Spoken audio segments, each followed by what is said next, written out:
안녕하세요. 통합사의 A 수업 시간이 돌아왔습니다. 자, 우리가 지난 시간에는요, 인간과 자연, 자연과 인간의 관계를 바라보는 두 관점을 갖다가 살펴봤는데, 그 중에 첫 번째가 바로 무엇이었느냐? 바로 인간 중심주의입니다. 인간만이 가치 있는 존재, 인간만이 그 자체로서 가치가 있다. 본래적 가치를 지니고 있는 존재로서 자연보다 우위에 있기 때문에 인간의 이익과 행복을 위해서 자연을 갖다가 마구마구 이용할 수 있다라는 입장을 갖다 배웠습니다. 그렇다 보니까 문제점이 뭐였느냐? 자연을 필요 이상으로 과도하게 이용하다 보니까 각종 자원 고갈이라든가 그다음에 생태계 파괴 같은 환경 오염이라든 각종 문제가 발생하게 되겠죠. 그래서 그것을 비판하면서 반성하면서 등장한 새로운 관점이 바로 오늘 배울 생태 중심주의입니다. 자, 생태 중심주의라는 것은요, 인간의 이익보다 자, 생태계, 즉 자연 전체의 균형과 안정을 먼저 고려한다라는 관점이다. 다시 말하면 그 전까지는 인간의 입장에서 자연을 갖다 대했다면, 이제는 인간이 위에 있는 것이 아니라 인간만이 먼저 고려의 대상이 아니라 생태계 전체의 균형과 안정을 갖다가 먼저 바라본다는 점에서 등장한 새로운 관점이다라고 보시면 될 것 같습니다. 그래서 전체의 균형과 안정을 먼저 고려한다. 자, 그래서 다른 말로 표현하면 결국은 인간과 자연은 서로 뭘 이루어야 된다? 예, 조화를 갖다가 이루어야 된다라는 이론이 바로 관점이 생태 중심주의입니다.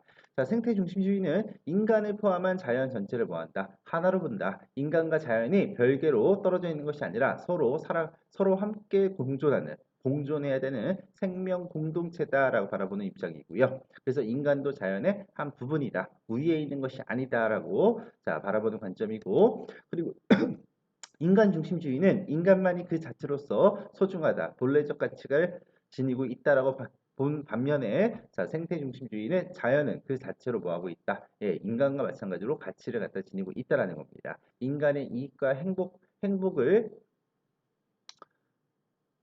가져다주는 대상이 아니라 그 자체로서 소중하다라고 여러분 보시면 될 것 같고, 이와 같이 인간을 포함한 자연 전체를 하나로 본다. 바로 인간 중심주의와는 다르게 하나다. 자, 서로 공존하는 대상이다라고 보는 이론론적 관점. 그다음에 자연은 그 자체로 가치가 있다. 바로 본래적 가치라는 거죠.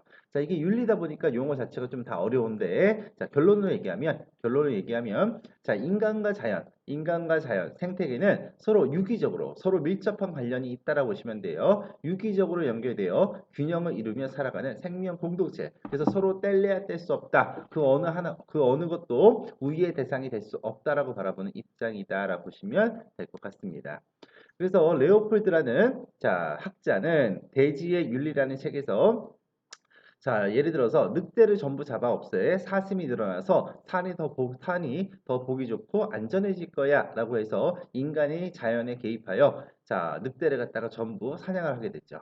늑대 수가 줄자 자 사슴 수가 늘어난 만큼 풀과 나무를 갖다가 다 먹어치워 버렸는데, 그렇다 보니까 결국 토양이 유실되고 동물들은 먹이가 부족하여 죽어가면서 결국 생태계의 구성원들은 하나의 유기체로 연계되어 있구나. 자, 인간의 의지를 갖고 판단하고 행동하다 보니까 결국 자연 생태계가 뭐 하느냐? 예. 균형을 갖다 깨지게 되면서 결국 많은 피해를 갖다 또 유발하게 된다. 결국 그 피해는 다시 인간에게 돌아올 수밖에 없다라고 바라보는 입장이다라고 보시면 될 것 같아요. 자, 그러면 이러한 생태 중심주의의 장점은 뭐냐? 하면은 환경 문제를 바라보는 새로운 시각을 제공해 줬다는 겁니다. 자, 역시 이걸 다시 풀어보면 생태계를 포괄적으로 바라보는 시각을 제공하였다. 다시 말하면 자연에 대하는 새로운 시각. 그전까지는 인간이 자연을 도구적 수단으로서만 대했다면 그것이 아니라는 거죠. 결국 환경을 마구잡이로 이용한 결과 그 피해는 고스란히 인간에게 돌아온다. 그래서 이들을 방치하면 안 된다라는 환경 문제를 갖다가 인식하게 되는, 그리고 그걸 해결해야 된다라는 실마리를 갖다가 제공해 줬다는 점에서 의미가 있는 것이고요. 대신 이러한 생태 중심주의를 갖다가 너무나 지나치게 강조하게 되면 모든 자연 개발을 중단할 수밖에 없다라는 거죠. 다시 말하면 인간이 개입하지 말아야 된다.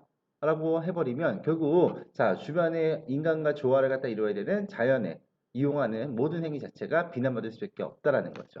그래서 자 다시 풀어보면 바로 자연에 대한 인간의 개입을 허용하지 않는 비현실적인 입장으로 흐를 수 있다라는 거.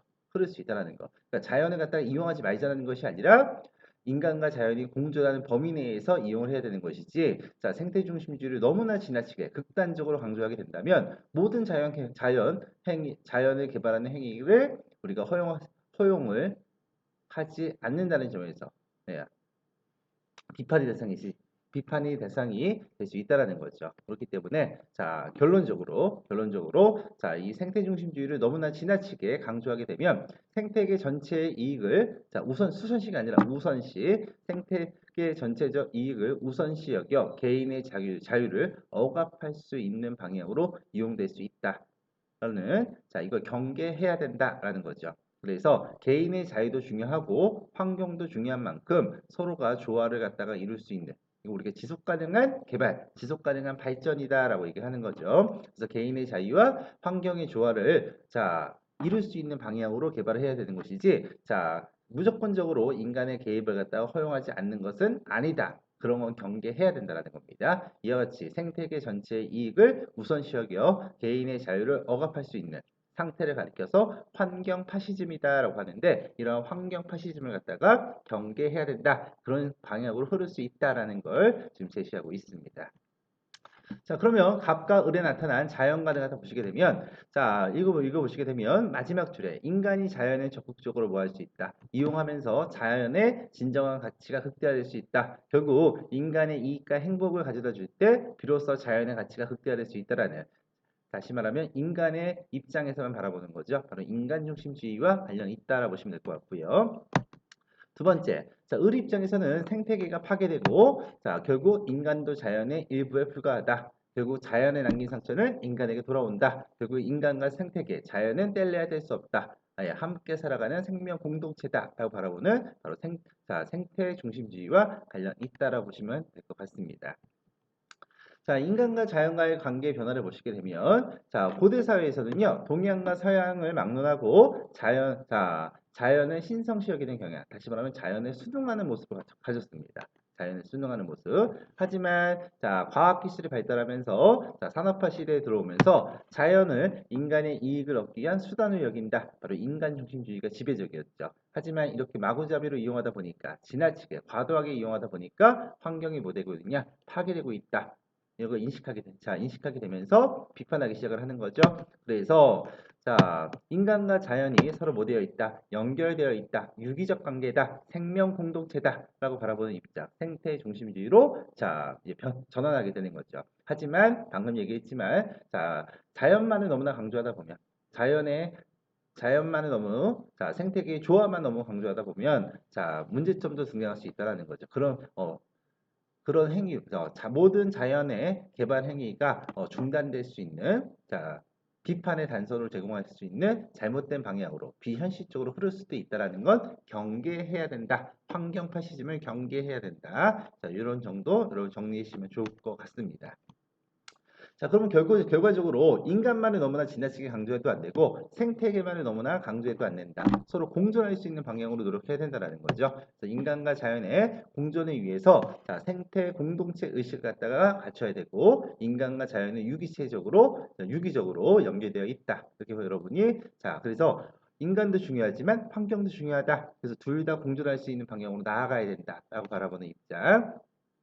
그래서 사회적으로는 자 대표적인 것이 생태도시하고 그 다음에 슬로시티라는 자 새로운 환경과의 조화를 갖다 강조하는 개발 행위로 이루어져야 된다라는 것이 보여주고 있고요. 자 그 외에도 생태통로 자 동물 우리가 대표적인 것이 이제 동물들의 이동 경로 로드킬이라고 하죠. 동물들이 이동하는 경로가 없어갖고 목숨 잃는 경우가 있는데 자 인간과 동물이 서로 공존할 수 있는 동물의 생명도 자 보장해주고 인간의 개발 행위도 자 일정 부분 허용하는 자 그러한 모습을 로드킬을 갖다 방지하자. 동물의 생명도 그 자체로서 소중하다라고 자 바라보면서 자연과 인간과의 조화를 갖다 강조하는 자 생태통이라는 걸 갖다 조성하기도 합니다. 그리고 자 국토 면적을 넓히겠다고, 육지를 넓히겠다고 갯벌을 갖다가 덮어버리면서 자, 육지화 만드는 간척 사업 이런 것 또한 자, 복원하려고 하는 노력들이 곳곳에서 보이기도 합니다.